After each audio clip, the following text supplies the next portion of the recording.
시청자분들의 요청으로 세계에서 가장 강력한 나라 6위에 선정된 대한민국 국력의 비밀을 하나의 영상에 담았습니다.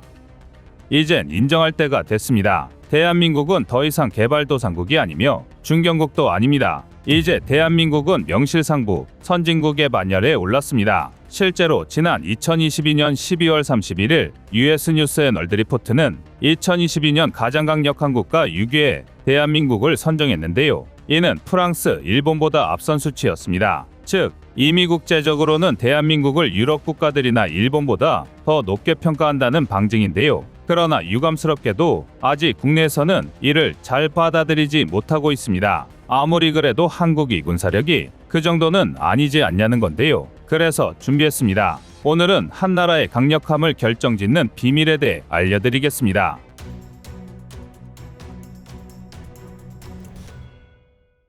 우선 2022년 가장 강력한 국가 또는 글로벌 파이어파워 등에서 군사력 순위가 발표될 때 많은 분이 간과하시는 게 있습니다. 바로 한 나라의 강력함은 절대 단순히 군사력이나 군의 규모만으로 평가할 수 없다는 것입니다. 당장 2022년 가장 강력한 국가만 봐도 경제적, 정치적 영향력, 국제동맹, 군사력, 수출 등 6가지 지표에서 점수화하는 방식으로 순위를 선정하는데요. 이뿐만이 아닙니다. 대다수의 군사 전문가들은 문화 수준이나 시민의식 같은 민도 또한 한 나라의 강력함을 결정하는 매우 중요한 지표라고 강조하고 있습니다. 하지만 여기까지만 설명해드리면 민도와 군사력이 무슨 연관이 있는지 납득하기 어려우실 겁니다. 사실 당연한 의문인데요. 불과 10여 년 전만 해도 군대는 군대다워야 한다라는 게 보편적인 상식이었습니다. 사회와는 다소 동떨어져 있고 정형화된 체계를 갖춰야만 강력한 군대라고 생각했는데요. 그리고 여기에 더해 첨단 장비, 고화력 무기 등이 수반되어야만 강한 군사력을 보유했다고 여겨졌습니다.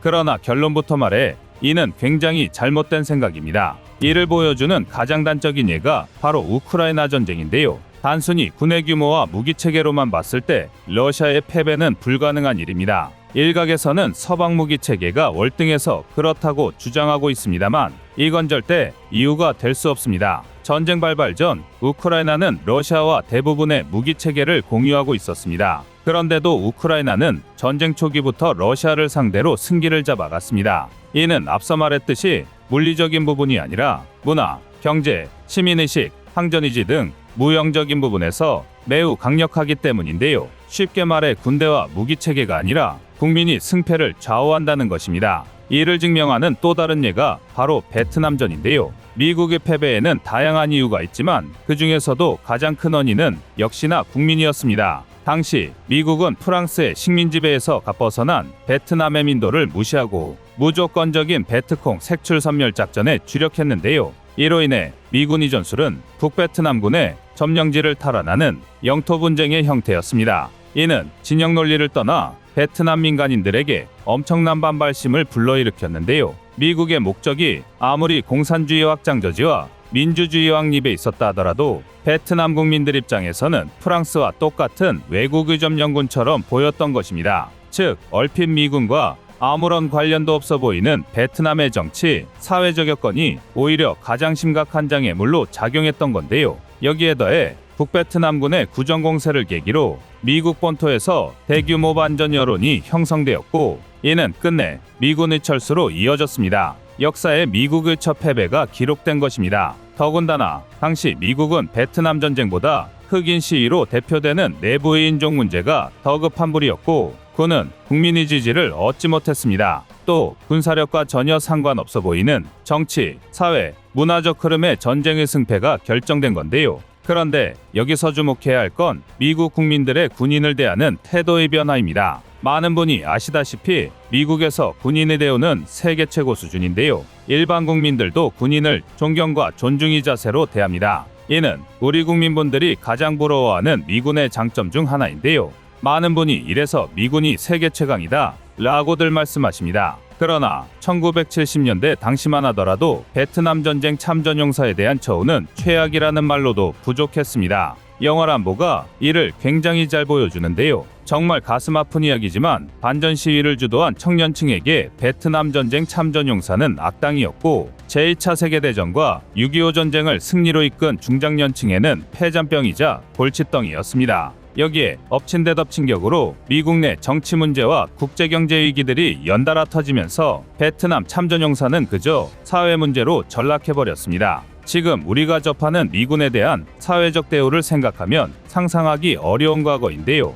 이는 미국 정부가 문화와 시민의식이 군사력에 미치는 영향을 일찌감치 파악하고 부단한 노력을 계속했기 때문입니다. 그렇지 않았다면 아무리 예산을 쏟아부어도 모병제로 운영되는 미군이 정상적인 군대의 형태를 취할 수 없었을 텐데요. 이것이 바로 무기체계 등 물리적 요소가 아닌 민도 같은 무형적 요소가 군사력을 논할 때 중요하다고 여겨지는 이유입니다. 그리고 이에 만만치 않게 군의 문명화 또한 굉장히 중요한데요. 한마디로 설명하자면 현대전에서는 최하위의 소규모 부대까지 똑똑하고 생각할 줄 아는 군대가 강력한 군대라는 것입니다. 마찬가지로 우크라이나 전쟁에서 러시아군을 보면 이 유연함이 얼마나 중요한지 알 수 있습니다. 우크라이나 관련 영상에서 종종 말씀드렸지만 러시아의 군사교리는 제2차 세계대전에서 멈춰 있습니다. 반면 군은 대단히 현대화된 구조인 대대전술단 BTG로 운용되고 있는데요. 이는 군단, 사단, 대대로 이어지던 전통적인 구조를 군단, 대대로 간소화한 대단히 파격적인 구조입니다. 좀 더 구체적으로 BTG에 대해 설명하자면 정찰을 목적으로 5대의 드론 탑재 차량이 편제되어 있고 지휘를 위한 지휘 차량이 편성되어 있습니다. 또 타격에는 전차열대로 이루어진 한개 전차 중대와 40대의 보병 전투차, 6대의 자주박격포 APC, 12에서 20대의 자주포 또는 다연장 로켓포로 구성된 2-3개 기계화 포병 중대가 편제되어 있는데요. 방어에는 2대의 전자전차량, 10대의 방공차량이 배치되어 있고 지원에는 공병부터 의료, 유료, 의료 지원까지 다수의 지원 차량이 따라붙습니다. 대략 600에서 1000명의 병력으로 구성된 한개 대대가 정찰, 지휘, 타격, 방어, 지원까지 모든 임무를 수행할 수 있는 건데요. 규모가 작은 만큼 지속작전을 수행하기에는 무리가 있지만 임무 수행 능력이 굉장히 빠르고 유연해서 전면전이 아닌 지역 분쟁에 개입하기에는 상당히 효율적인 선진화된 군구조로 여겨졌습니다. 심지어 미군조차도 BTG까지는 시도하지 못하고 규모 면에서는 한 단계 위인 여단 전투단을 운용할 정도였습니다. 그러나 군의 구조만 최신화시키고 정작 소프트웨어인 군사교리가 수십 년째 제자리 걸음이다 보니 아주 간단한 임무마저 소화할 수 없었는데요. 기계화 보병은 속된 말로 닭돌뿐이고 포병은 아군의 위치도 파악하지 않고 그저 지역 제한만 생각하고 포탄을 쏟아붓는 지경이었습니다. 상황이 이렇다 보니 같은 BTG 소속이었음에도 당연히 제병협동은 어불성설이었고 아무리 강력한 전차라도 고작 재불린 한두 발의 뚜껑이 따이기 일쑤였습니다. 그렇게 전체 전차 손실량 96.6% 달성, 기계화 장비 손실량 46% 달성이라는 말도 안 되는 기록이 만들어진 건데요.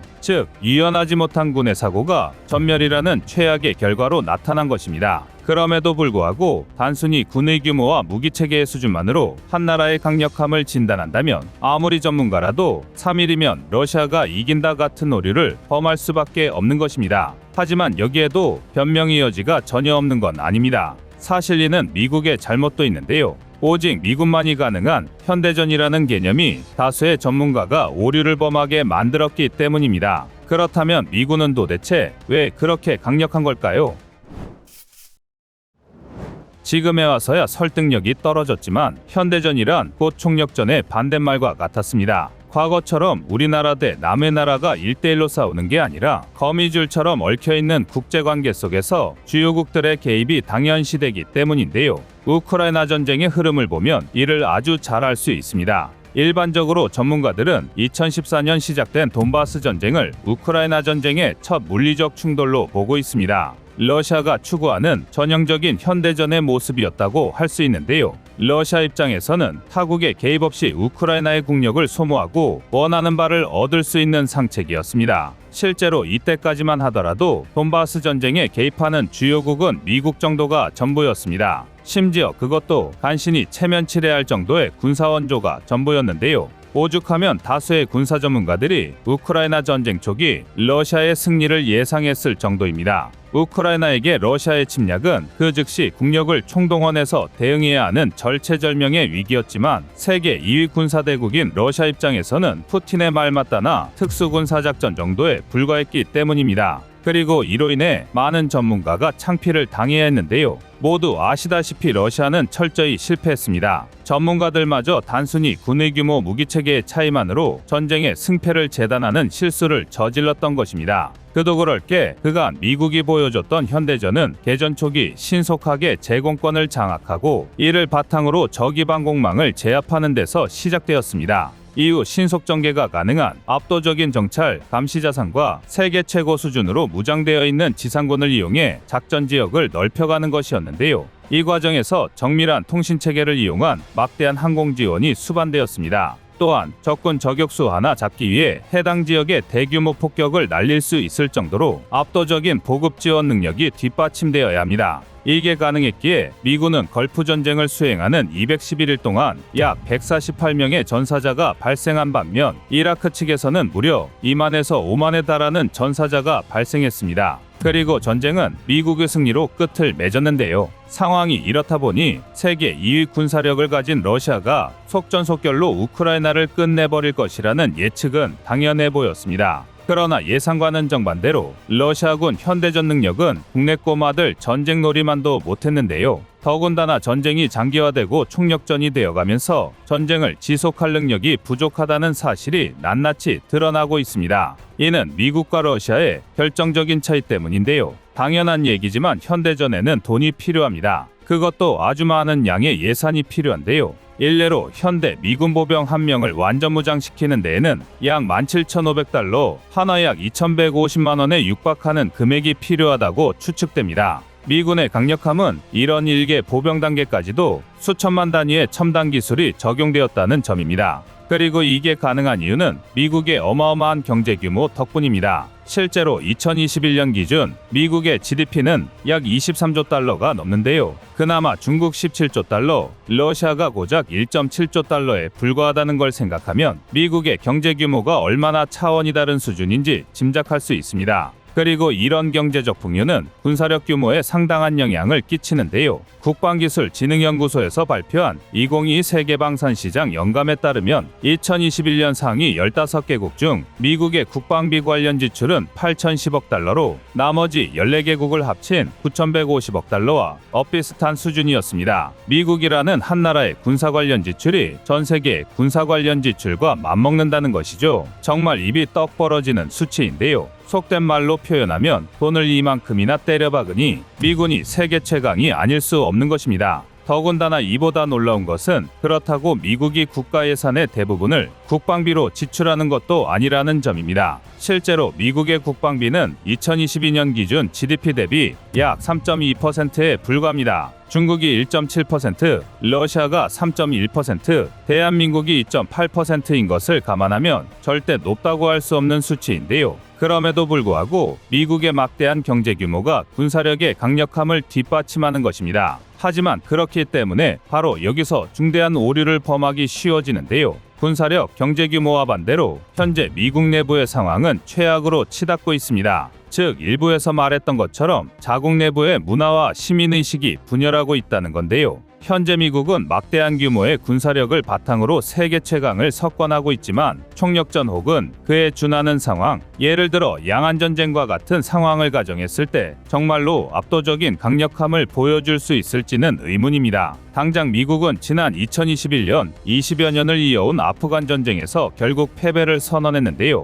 이 전쟁에 소모된 비용만 2조 달러, 하나 약 2,456조 원이 넘는 천문학적인 금액을 투자했습니다. 이는 아무리 미국이라 하더라도 쉽게 감당할 금액이 아니었습니다. 더군다나 이 막대한 금액과 시간을 쏟아붓고도 미국은 패배했고 한 세대에 걸친 전쟁을 치르는 동안 엄청난 사회 문제를 양산했습니다. 그 대표적인 것들이 바로 치솟는 실업률과 인종, 성별 간의 갈등입니다. 일례로 미국의 범죄율 자체는 매년 하락하고 있지만 반면 증오범죄의 발생률은 치솟고 있는데요. 각계각층, 남녀노소, 인종, 출신지를 가지고 서로 아기다툼을 벌이고 있다고 해도 과언이 아닙니다. 그런데 문제는 이런 상황에서 중국이 미국의 바로 뒤를 바싹 쫓고 있다는 것입니다. 2022년 가장 강력한 국가 3위를 기록한 중국은 경제, 군사면에서 모두 빠른 성장을 기록하고 있는데요. 게다가 공산주의 국가답게 민도를 조종하기도 쉽습니다. 아예 국민의 입을 막아버리고 행동을 통제해버리면